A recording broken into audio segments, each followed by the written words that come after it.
बच्चों, आज से आपकी क्लास का पहला अध्याय भोजन यह कहां से आता है, इसको लेकर आज की कक्षा में हम आपके सामने प्रस्तुत हुए हैं। लेकिन इसके बारे में आगे चले उससे पहले मैं आपसे 2-4 सवाल करना चाहता हूं। आप क्या खाते हो और वो कहां से आपको मिलता है? कभी सोचा है आपने? हम जो कुछ भी खाते हैं क्या वही भोजन होता है? ये एक आम क्वेश्चन बना रहता है बच्चों के लिए। बच्चों, आपने देखा होगा हमारे घर में छोटा बच्चा घूम रहा है और घूमते घूमते उसके हाथ में जो कुछ भी आ जाता है और वो उसको मुंह में उठा के डाल देता है। क्या उसने कागज उठाया, मिट्टी उठाई, क्या उसके लिए वो भोजन है? क्या उस माँ का दूध पीता है वही भोजन है? या बच्चे को बिस्किट इत्यादि खिलाते हैं वो भोजन है? या यहां से निकल के अगर हम से गली मोहल्ले में भी देखते हैं, बहुत सारे जानवर होते हैं, जब उन्हें अपने पेट की भूख मिटानी हो तो वो भोजन की तलाश में इधर उधर भटकते हैं। अगर भोजन नहीं मिलता है तो गली मोहल्ले में कूड़ा करकट भी वो उठा के खाना शुरू कर सकते हैं या कर देते हैं। क्या वो उस पशु का, गाय भैंस जो भी पशु था, उसके लिए वो भोजन है? आज हम इसी के बारे में बात कर रहे हैं। आइए, भोजन कहते किसे हैं?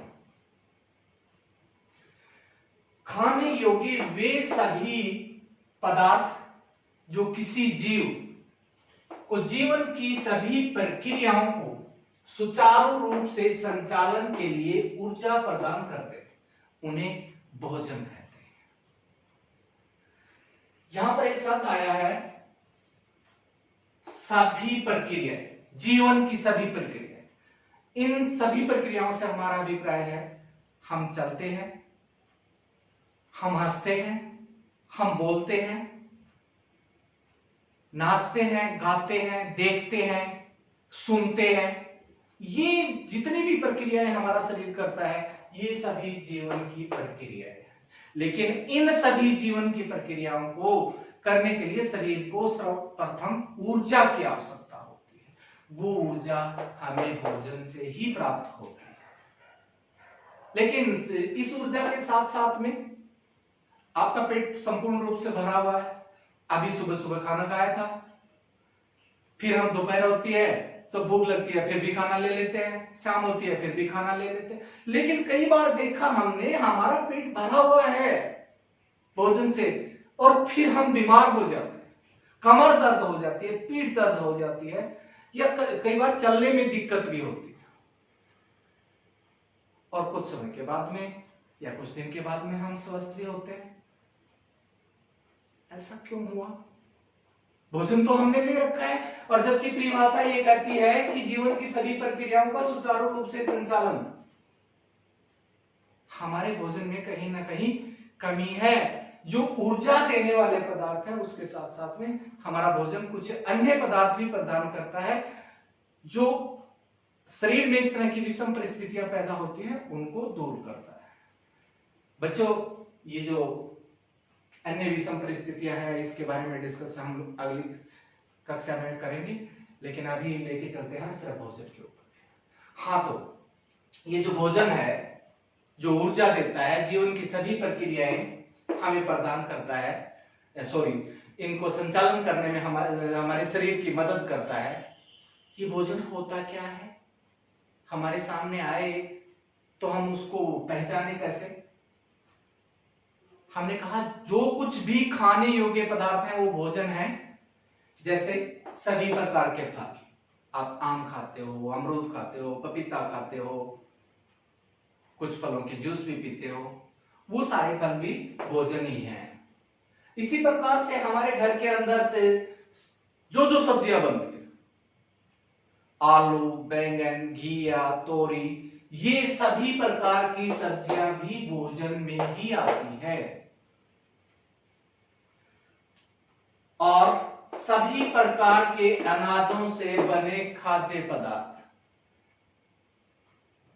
आज सुबह आपकी मम्मी ने रोटियां पकाई थी, गेहूं के आटे की बनाई थी। आपके घर में इडली डोसा जो कुछ बनता है वो अनाज के किसी न किसी रूप से ही तो आता है।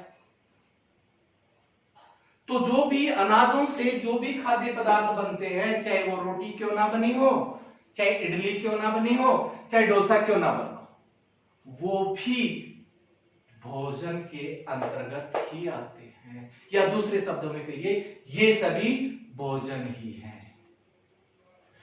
लेकिन अगला प्रश्न ये उठता है, हमने जो भोजन सुबह खाया, दोपहर को खाया और आज शाम को भी खाएंगे और कल भी हम लोग भोजन लेंगे, हमें ये भोजन प्राप्त कहां से होता है? कभी सोचे? छोटे बच्चे से अगर प्रश्न पूछा जाता है, वो कहता है कि हमारी मम्मी किचन से लेके आती है। बेटा, किचन में भोजन तो पकाया जाता है, लेकिन किचन में आने से पहले ये भोजन हमारे पास से कहां से आया? हमने जहां जहां से इस भोजन को प्राप्त किया है वो सब भोजन के स्रोत कहलाते हैं। एक बार पुनः नोट करें, भोजन के स्रोत क्या होते हैं? जहां से भोजन प्राप्त होता है उसे हम भोजन का के स्रोत कहते हैं। आप आम खाते हो, आम के पेड़ से प्राप्त होता है। अमरूद खाते हो, अमरूद के पेड़ से प्राप्त होता है। आपके घर में खाद्य तेल जैसे सरसों का तेल, मूंगफली का तेल, सोयाबीन का तेल, ये कहां से प्राप्त? ये भी तो पौधों से प्राप्त। लेकिन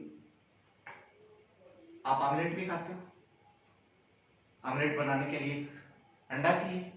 अंडा कहां से प्राप्त हुआ? मुर्गी से।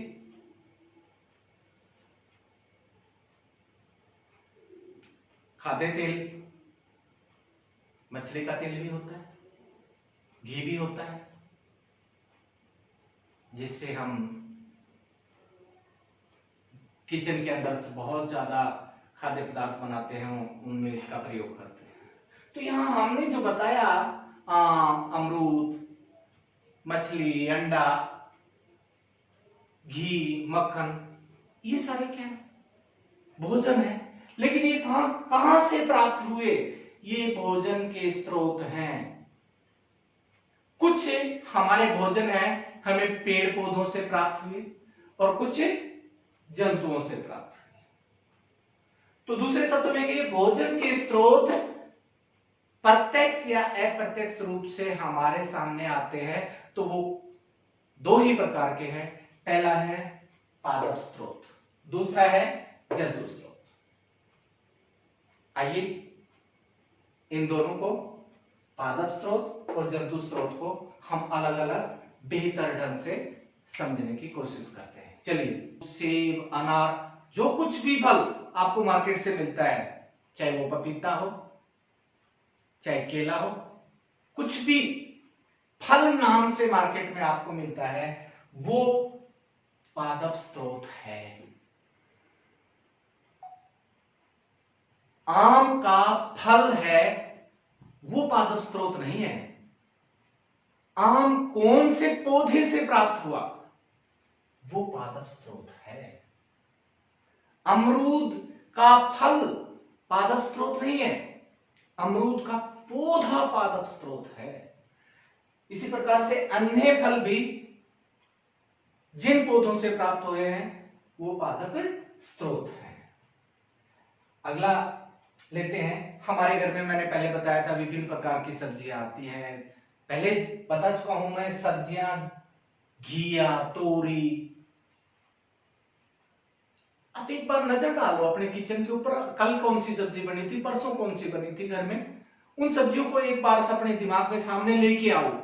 वो सारी सब्जी कौन कौन से पौधे से प्राप्त हुई है? जिस पौधे से वो सब्जी प्राप्त हुई है वो पौधा कौन है? पादप स्रोत है। किसका? हमारे भोजन का। लेकिन जब हमारे किचन में सब्जी बनाई जाती है तो उसमें कुछ मसाले भी डाले जाते हैं, जीरा, धनिया, लहसुन, ये सारे कौन है? मसाले तो है। अगर घर में सब्जी बन रही है और वहां पर किचन के अंदर एक मसाले की कमी हो जाती है, जैसे उदाहरण के तौर पे मान लेते हैं आज की सब्जी के अंदर से हल्दी न डाली जाए, आप सब्जी देखते हैं, ये कहते हैं ये सब्जी नहीं है, सब्जी तो पीली होती है। तो वो पीली हल्दी कौन से पौधे से प्राप्त हुई है? हल्दी के पौधे से प्राप्त हुई है। तो हल्दी जो हमारे भोजन के अंदर एक मसाले के रूप में प्रयुक्त हुई है, उस हल्दी का जो पौधा है वो कौन है? उस हल्दी का पादप स्रोत है। इस प्रकार से जितने भी फल, जितने भी सब्जियां, जितने भी मसाले जो हमारे किचन में भोजन के रूप में यूज हुए हैं, वो सारे के सारे हम जिन पौधों से प्राप्त किए हैं वो पौधे कौन है? पादप के स्रोत। अब आप देखिए, इन सब्जियों, फलों, मसालों के साथ साथ में हमारे किचन के अंदर और बहुत सारे भोजन प्रयुक्त होते हैं, या दूसरे शब्दों में कहिए अलग अलग तरह के और भोजन भी हम खाते हैं।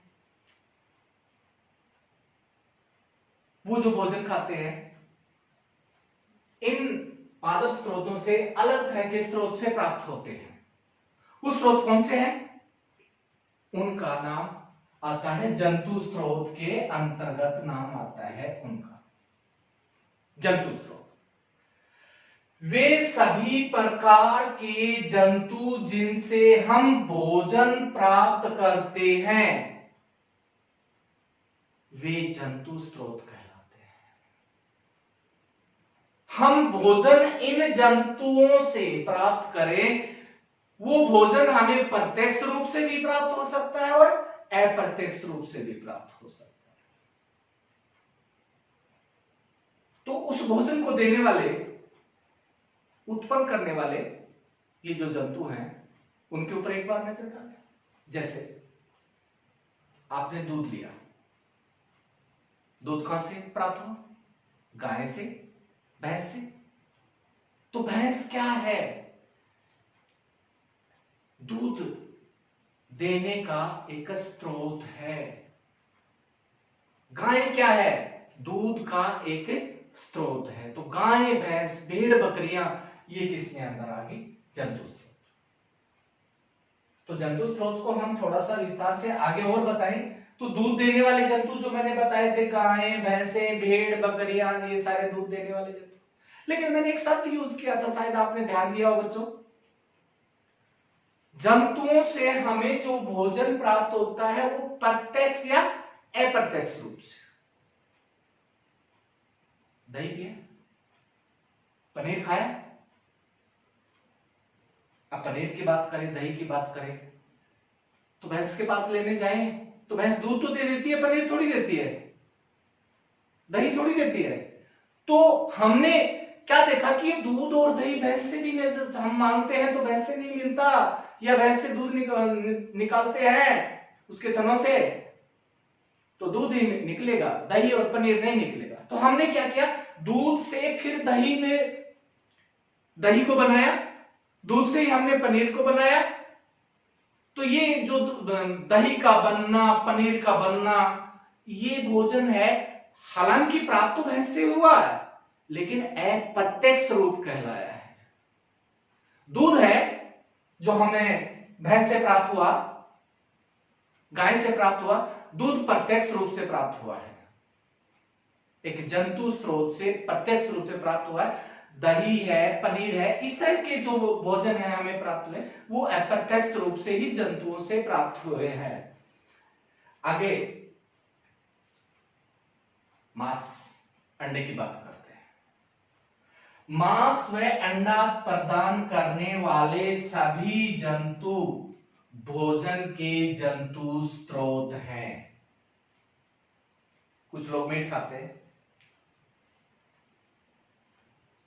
अलग अलग जंतुओं की होती है।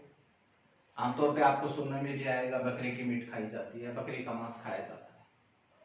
बकरा, बकरी से मीट प्राप्त की है, तो बकरा है या बकरी है या अन्य कोई दूसरा जंतु है, वो कौन है? उस मीट का जंतु स्रोत है जो मीट हमें भोजन के रूप में प्रयुक्त की है। आप ऑमलेट बनाते हो, उबले हुए अंडे खाते हो, ये जो अंडे हैं हमारा भोजन है। लेकिन ये भोजन कहां से, ये अंडे हमें प्राप्त कहां से हुए? मुर्गी से। तो मुर्गी अंडे देती है और उस अंडे को हम हमारे भोजन के लिए प्रयोग करते हैं। ये मुर्गी जो है किसके अंतर्गत आती है? भोजन के जंतु स्रोत के अंतर्गत आती है। आगे और भी देखें, मैंने यहां बताया खाद्य तेल, घी प्रदान करने वाले जंतु भी कौन है? जंतु स्रोत। खाद्य तेल, सरसों का तेल, मूंगफली का तेल, सोयाबीन का तेल किचन में यूज किए जाते हैं, सब्जी के अंदर से प्रयोग करते हैं। गाय का घी भी होता है। लेकिन ये जो मैंने बताया मूंगफली का तेल, सरसों का तेल, सोयाबीन का तेल, अरे ये तो पेड़ पौधों से प्राप्त हुए हैं। अभी जो पहले बताया था वो किसमें आते हैं? पादप स्रोत में। लेकिन ये जो खाद्य तेल मैंने बताया है, इनसे अलग जो घी की बात की, घी तो पौधों से प्राप्त नहीं किया है हमने। जो देसी घी है गाय से प्राप्त किया, भैंस से के दूध से प्राप्त किया। ये जो घी है ये किसके अंतर्गत आता है? जंतु तेल के। आपने तेल शब्द सुना, खाद्य तेल, मछली का तेल भी होता है, वो किसके अंदर है? जंतु स्रोत के अंतर्गत आता है। लेकिन दूसरे जो अन्य जो तेल मैंने यहां पर पहले आपको बताया था, जो पादप स्रोत है, जैसे मूंगफली, सोयाबीन इत्यादि, ये कौन है? पादप स्रोत है। इधर बात करें हम, जैसे मछली का तेल है, वो कौन है? जंतु स्रोत। अब बच्चों के सामने एक क्वेश्चन और आता है, अरे हमारे घर में सुना था वो हमसे राग घी का प्रयोग करते हैं, वो गाय और भैंस से प्राप्त नहीं हो रहा, वो तो फलों से बताया गया था। डालडा घी खाते हैं, गगन घी खाते हैं, वो तो गाय और भैंस से नहीं। हाँ, यहां से देखने की बात यह आती है कि कुछ घी ऐसे भी हैं जो हमें पौधों से प्राप्त हुए हैं। पौधों से प्राप्त जो खाद्य तेल है उन्हीं को बदल के बनाए गए। तो दूसरे शब्दों में हम कहें कि खाद्य तेल है वो जंतु तेल भी होते हैं, वनस्पति तेल भी होते हैं, यानी पादप से प्राप्त होते हैं। कुछ घी ऐसे होते हैं जो पौधों से भी प्राप्त होते हैं और जंतु से। तो ये जंतु स्रोत और पादप स्रोत मेरे हिसाब से आप बेहतर ढंग से समझ चुके होंगे।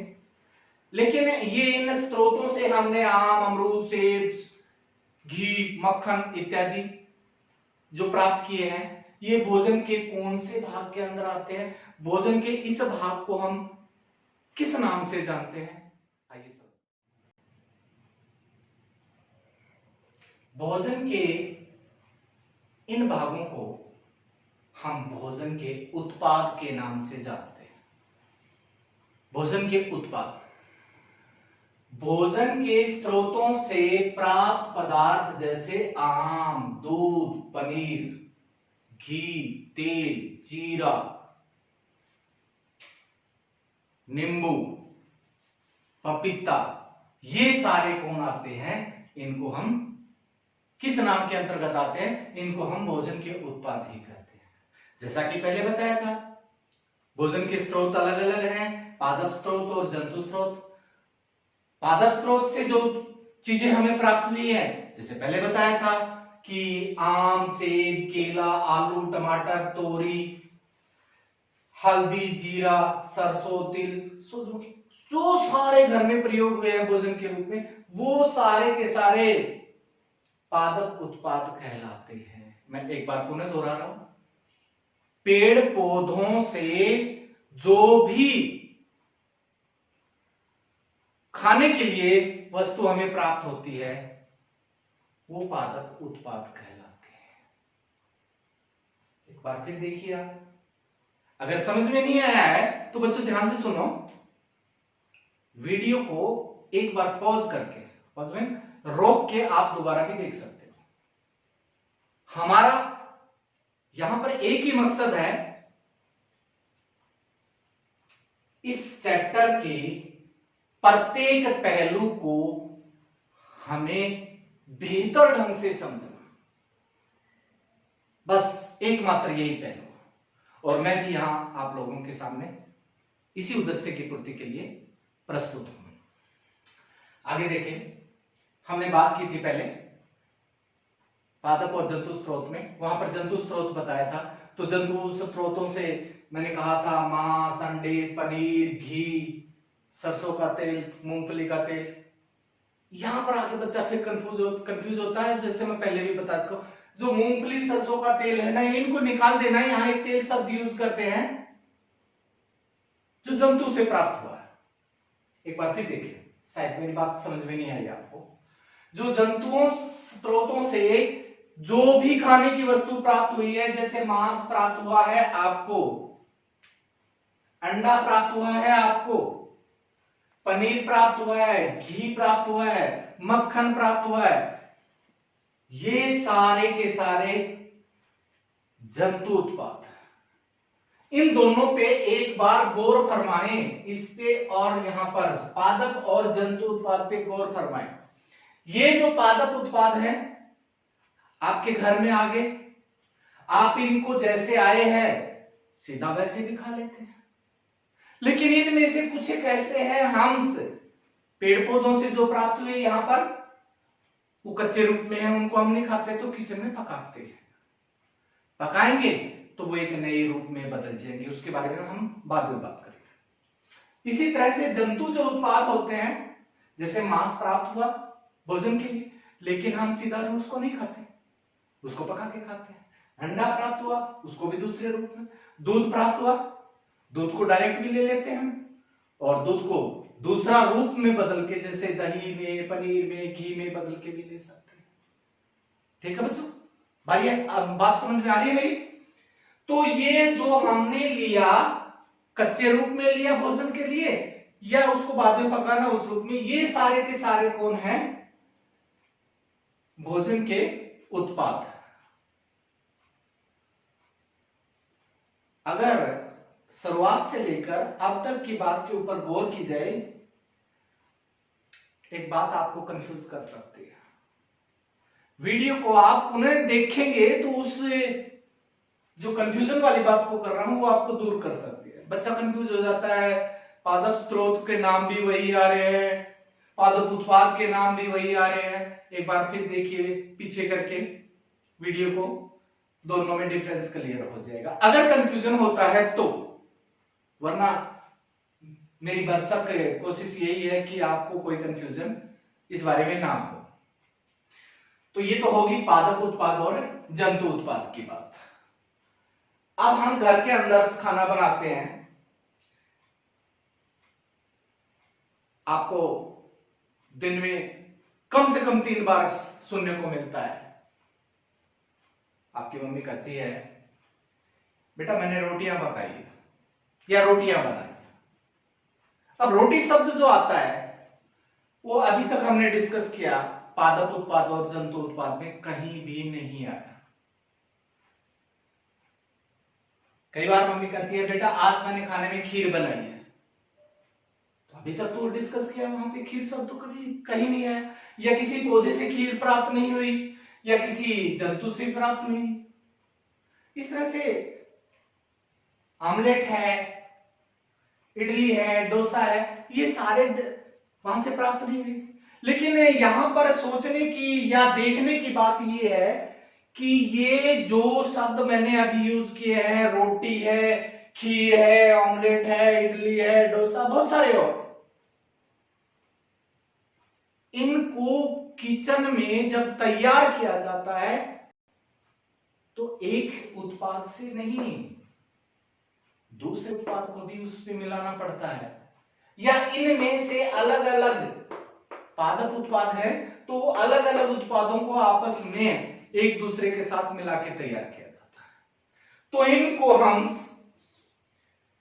खीर, रोटी, ऑमलेट इनको हम क्या कहेंगे, किस नाम से जानेंगे?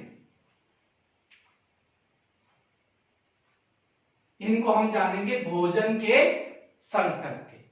हमारा आज का जो भोजन बना है वो कौन कौन से भोजन के उत्पादों से मिलाकर बना है, ये भोजन के क्या कहलाते हैं, संकट कहलाते हैं।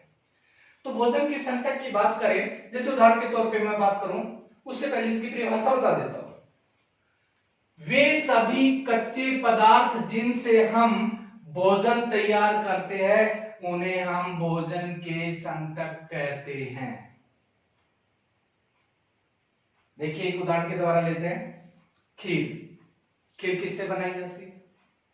दूध लिया जाता है, चावल लेते हैं और उसमें उसको मीठा करने के लिए, टेस्टी बनाने के लिए चीनी भी डाल देते हैं। तो इस के अंदर, इस भोजन के अंदर हमने 3 भोजन के उत्पाद प्रयोग में किए हैं। दूसरा उदाहरण लेते हैं, रोटियां।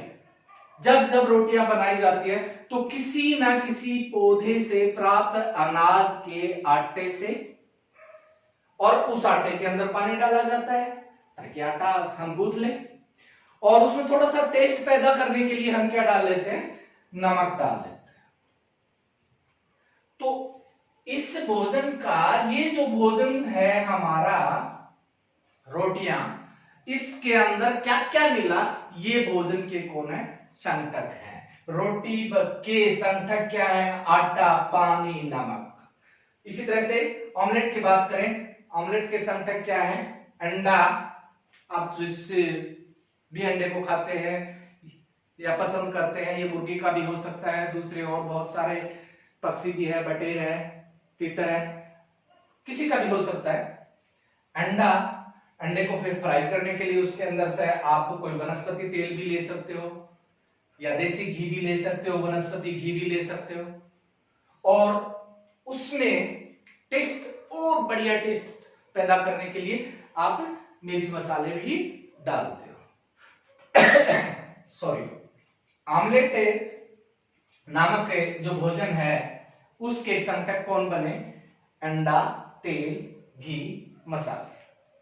ऐसे ऐसे हमारे घर में पकने वाले बहुत सारे भोजन हैं। आपकी जो बुक है आप उसमें देखिए एक सारणी भी बनी हुई है, उस सारणी को आप तैयार कीजिए।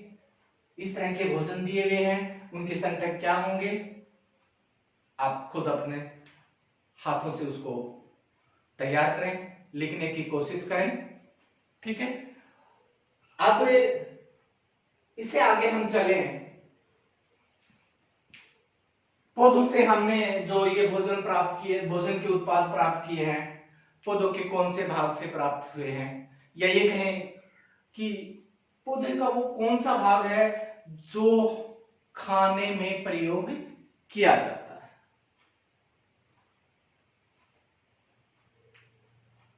तो पौधे का कौन सा भाग खाने में प्रयोग किया जाता है, इसको अगर हम डिस्कस करें तो उससे पहले हमारे सामने बात आती है कि पौधे के कौन कौन से भाग होते हैं। जरा इस पे गौर फरमाने के लिए हमें पहले एक पौधे के चित्र की जरूरत पड़ेगी, और आप देखिए उस चित्र पे, और उसके विभिन्न भागों को मैं समझा रहा हूं। देखिए प्लीज बच्चों, इस चित्र को जरा गौर से देखो। इसके विभिन्न भाग दर्शाए गए इस चित्र में। जमीन वाला जो भाग है उसे जड़ कहते हैं, जमीन से जो ऊपर वाला भाग है वो तना है। यहां पर देखिए, तने के साथ पत्तियां हैं, कली है, फूल है, फल है। पौधे की विभिन्न भाग इन्हीं नामों से जाने जाते हैं, और हम हमारे भोजन में इन्हीं भागों को प्रयोग करते हैं। किसी सब्जी के रूप में जड़ को प्रयोग किया जाता है, किसी सब्जी के रूप में पत्ती को प्रयोग किया जाता है, किसी सब्जी के रूप में फूल को प्रयोग किया जाता है, किसी सब्जी में हम फल का प्रयोग करते हैं। जितने भी फल होते हैं, आम, अमरूद, सारे वो कौन होते हैं? फल ही तो होते हैं, ये पौधे के भाग ही तो हैं। अब एक बार इस सारणी को और गौर से देखिए। इस सारणी में क्या बताया गया?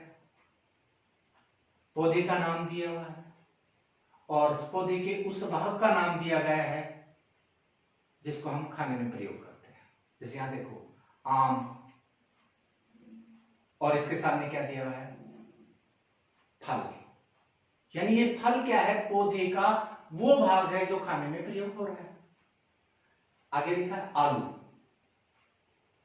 आलू क्या है? पौधे का तना है, हालांकि जमीन में पैदा होता है, इस तने को खाते हैं। पालक है, पालक एक पौधा है, लेकिन इसकी ये जो खाने में प्रयोग होती है पत्ती के रूप में होती है। गेहूं, गेहूं कौन है? एक अनाज है और गेहूं के बीज हम खाने में प्रयोग करते हैं। बच्चों, एक कंफ्यूजन होता है, यहां पर जो शब्द बताए गए हैं, जड़, पत्ती, फल, फूल, कली, बीज शब्द का नहीं है। जहां बीज खाने की बात आती है तो पौधे का फल ही खाया जा रहा है। बीज का मतलब है पौधे का फल खाया जा रहा है। ये तो थी पौधे के कौन से भाग को हम खाने में प्रयोग करते हैं। लेकिन इसके बाद और भोजन के स्रोतों पे एक बार दोबारा से पीछे की तरफ जाए तो हमने सुना था शहद। शहद को कौन तैयार करते हैं? मधुमक्खियां। मधुमक्खियां शहद को कहां से तैयार करते हैं? फूलों के मीठे रस को। इस फूलों के मीठे रस को हम मकरंद कहते हैं। तो मकरंद क्या है? फूलों का मीठा रस। शहद कहां से तैयार होता है? फूलों के मीठे रस से या मकरंद से। इसको तैयार कौन करती हैं? मधुमक्खियां तैयार करती हैं। अब रही बात भोजन के स्रोत की बात होली, भोजन के उत्पाद की बात होली, पौधे का कौन सा भाग खाया जाना है उसकी बात होली। अब हम बात करते हैं कि इस भोजन की जो जीव अपने खाने में प्रयोग करते हैं, इस भोजन को खाने में प्रयोग करते हैं, इस भोजन की प्राप्ति से के आधार पे, या दूसरे शब्दों में कहिए, इस भोजन को किस रूप में कौन सा जीव खाता है? वो पादप के रूप में खाता है या मांस के रूप में खाता है या दोनों के रूप में? उन जीवों का वर्गीकरण की बात कर लेते हैं। पहला देखिए, शाकाहारी। वे सभी जीव जो पेड़ पौधों से प्राप्त भोजन को खाते हैं उन्हें क्या कहते हैं? शाकाहारी कहते हैं। दूसरा देखिए, मांसाहारी। वे सभी जीव जो भोजन को मांस के रूप में लेते हैं, या दूसरे शब्दों में कहिए प्रत्यक्ष या अप्रत्यक्ष रूप में अपना भोजन जंतुओं से प्राप्त करते हैं। प्रत्यक्ष में मीट, अप्रत्यक्ष में दूध, दही, पनीर। तीसरा पॉइंट बनता है सर्वाहारी। सर्वहारी से हमारा क्या अभिप्राय है? जो जीव अपना भोजन पेड़ पौधों से भी प्राप्त करें और जीव जंतुओं से भी प्राप्त करें, उनको क्या करते हैं? सर्वहारी कहते हैं। शाकाहारी कौन होते हैं? गाय, भैंस, भेड़, बकरी, हिरण, ये शाकाहारी है, क्योंकि यह पूर्ण रूप से अपना भोजन पेड़ पौधों से प्राप्त करते हैं, या पेड़ पौधों से को ही खाते हैं। दूसरा जो मैंने अभी बताया, मांसाहारी। मांसाहारी के कुछ उदाहरण दें हम। शेर, चीता, लोमड़ी, कुत्ता, बिल्ली, ये सारे कौन है? मांसाहारी है। ये मांस को ही खाते हैं। तीसरा जो पॉइंट है वो गौर फरमाने वाला है। सर्वहारी, वो सभी जीव जो पादप उत्पाद और जंतु उत्पाद को खाते हैं उन्हें सर्वहारी कहते हैं। जैसे हम मनुष्य रोटियां खाते हैं, पादप उत्पाद, दूध खाते हैं, जंतु उत्पाद, सॉरी दूध पीते हैं, अंडा खाते हैं, जंतु उत्पाद। तो हम कौन हुए? हम शाकाहारी भी हुए और मांसाहारी। अगर हम दोनों चीजों को मिला दें तो हम न शाकाहारी है न मांसाहारी, हम तीसरे नाम पे आते हैं सर्वहारी है। और भी उदाहरण है, चिड़िया है, बेस्ट एग्जांपल है सर्वहारी। आज जितना आपको ये समझाया गया है, घर पे जाके एक बार इसको दोबारा से अपने बुक से रीड करें और इनके अन्य उदाहरण भी देखिए। थैंक यू बच्चों, फिर मिलते हैं अगली क्लास में।